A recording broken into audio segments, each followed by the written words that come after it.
La maladie de Crohn.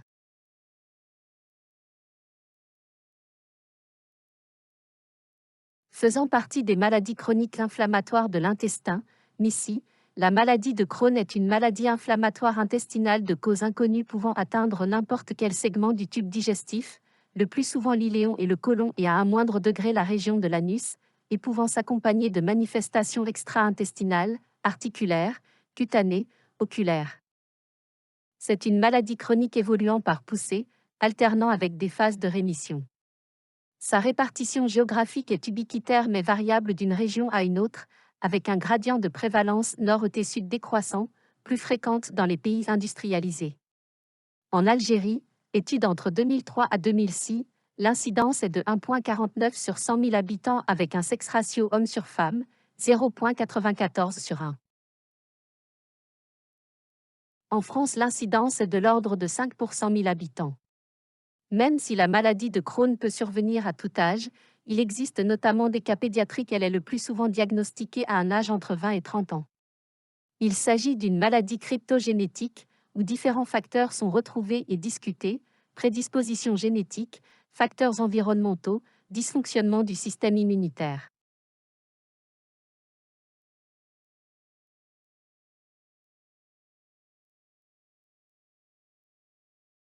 Le diagnostic de maladie de Crohn repose sur un faisceau d'arguments, cliniques et paracliniques. Le diagnostic est habituellement établi en période de poussée. Les manifestations cliniques dépendent de la localisation de la maladie. Diarrhée prolongée, parfois muco-hémorragique. Certaines lésions proctologiques, fissures multiples et ou de siège atypiques, antérieures, latérales, abcès récidivants, fistules complexes et ou récidivantes. Douleurs abdominales inexpliquées, en particulier lorsqu'elles sont localisées, fosse iliaque droite notamment réalisant parfois un tableau proche de l'appendicite.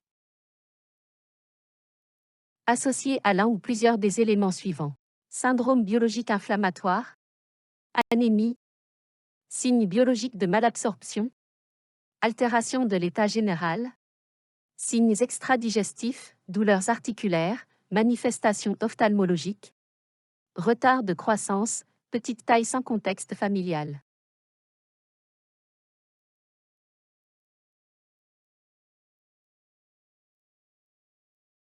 Il existe des maladies qui ont presque le même tableau clinique de la maladie de Crohn. La maladie de Crohn grélique et iléocécale. Yersignose, c'est une maladie infectieuse causée par les bactéries de type Yersinia qui vivent dans les intestins des animaux et de l'homme. Les symptômes de cette maladie sont des douleurs abdominales, de la fièvre, des nausées, des vomissements et de la diarrhée. Cette maladie réalise une iléite aiguë ou subaiguë. Tuberculose intestinale, manifestation clinique et aspect endoscopique et radiologique très proche de la maladie de Crohn rendant très difficile à éliminer. 2 maladies de Crohn colique. Rectocolite hémorragique, colite infectieuse, ischémique, médicamenteuse, radixigmoïdite diverticulaire.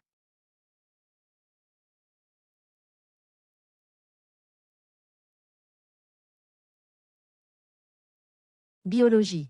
Anémie, par carence martiale pure ou associée à une composante inflammatoire NFS-CRP, ferritinémie, créatininémie, à la recherche d'une néphropathie à la gamma-GT pour une fonction hépatique initiale, avec les phosphatases alcalines en cas de suspicion d'une cholangite sclérosante. État nutritionnel et recherche de carence en vitamines et micronutriments, albuminémie, vitamine B12, ASCA et ANCA. L'étude simultanée de ces 2 examens contribue à différencier la RCH d'une maladie de Crohn colique isolée selon la présentation clinique, coproculture ou examen parasitologique des selles. Examen endoscopique. L'iléocoloscopie avec biopsie en zone malade et en zone saine, car les signes histologiques d'inflammation chronique peuvent être présents dans une muqueuse en apparence saine, est essentielle pour confirmer le diagnostic de maladie de Crohn. Elle permet d'évaluer l'intensité de la poussée ainsi que l'étendue des lésions. De même, une endoscopie ésogastro-duodénale avec biopsies étagées doit être réalisée pour rechercher une localisation haute de la maladie. Les lésions endoscopiques les plus évocatrices de maladie de Crohn, habituellement séparées par des intervalles de muqueuse saine en apparence, sont les ulcérations aftoïdes, comme des aftes de la bouche, ou les ulcérations en carte de géographie. Ces lésions ne sont pas spécifiques à la maladie de Crohn, car elles peuvent se voir au cours de certaines colites bactériennes. Un examen proctologique systématique à la recherche de lésions caractéristiques de maladies de Crohn, fissure latérale, ulcération endo-anale, pseudomarisques ulcérés, abcès et ou fistules complexes. Il est parfois utile au diagnostic de départ et il est toujours nécessaire à l'état des lieux lésionnels initial.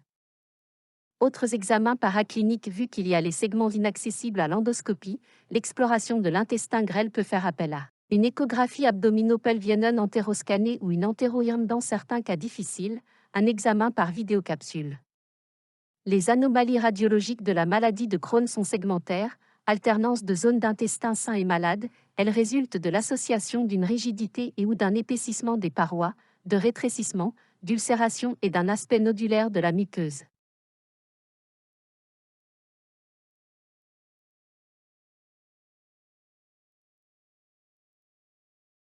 Tableau subaigu et chronique, hors cancer. Obstruction intestinale, douleurs et vomissements chroniques, liés à la sténose inflammatoire et ou cicatricielle d'un ou plusieurs segments intestinaux. Fistules. Abcès intra-abdominaux. Manifestations anopérinéales invalidantes, fissures souvent multiples, abcès récidivants, fistules complexes. Dénutrition, malabsorption, anémie inflammatoire et ou carentielle, manifestations extradigestives sévères, uvéite. Complications vasculaires, thrombose veineuse, plus rarement artérielle. Chez l'enfant et l'adolescent, retard de croissance, retard pubertaire. Tableaux aigus, moins fréquents. Occlusion, le plus souvent lié à la sténose inflammatoire et ou cicatricielle d'un segment intestinal.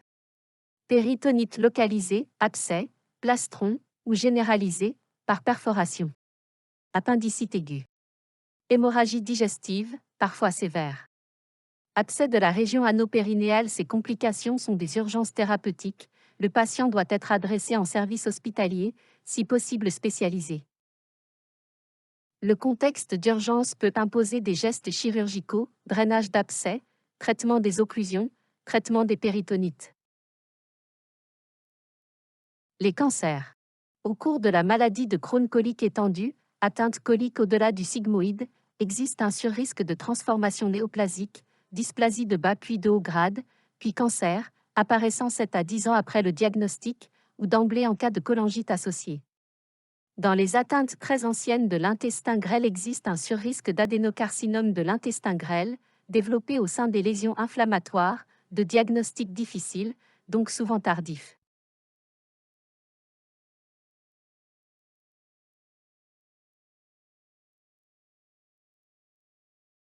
Il n'existe pas de traitement médical curatif de la maladie de Crohn, mais les traitements actuels obtiennent de plus en plus souvent un contrôle durable de la maladie et une qualité de vie satisfaisante.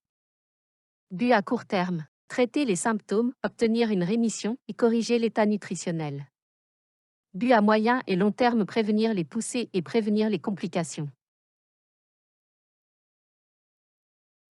Règles hygiéno-diététiques. L'hospitalisation est nécessaire pour les formes sévères. Le repos est souhaitable pendant les poussées. Assurer une ration calorique et protidique suffisante. Un régime sans résidus pendant les poussées et un régime subnormal en dehors des poussées. Traitement médical. Traitement symptomatique. Traitement de la douleur par les antispasmodiques et les antalgiques. Traitement de l'anémie.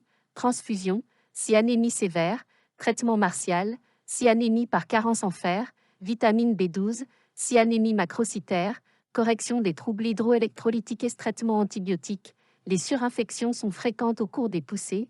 Les antibiotiques les plus utilisés sont le métronidazole et la ciprofloxine. Éviter les INS et les morphiniques. Traitement spécifique. Corticoïdes, traitement de choix pour les poussées, utilisé par voie orale, IV, ou lavement rectal, la voie IV est réservée aux formes sévères. Ils sont utilisés comme traitement d'attaque, ils ne doivent jamais être utilisés au long cours. Immunosuppresseurs, utilisés comme traitement de deuxième ligne. Ils sont indiqués dans les formes chroniques actives et les formes sévères. Traitement biologique. Anti-TNF-alpha, utilisé comme traitement d'attaque en cas de forme sévère d'emblée ou en cas d'échec des corticoïdes. Traitement chirurgical. Les interventions chirurgicales sont indiquées en cas de complications mécaniques de la maladie, perforation, sténose ou fistule symptomatique, rarement hémorragie grave, et de moins en moins souvent, du fait de l'absence de contrôle des symptômes de la maladie par les traitements médicaux. Il est aussi indiqué en cas d'échec de toute tentative de traitement médical. Il s'agit d'indications de nécessité et non de principe. En effet, l'exérèse des segments atteints ne met pas à l'abri des récidives. C'est pour cette raison que le traitement chirurgical d'exérèse de la maladie de Crohn doit se limiter à l'ablation des segments d'intestin malade.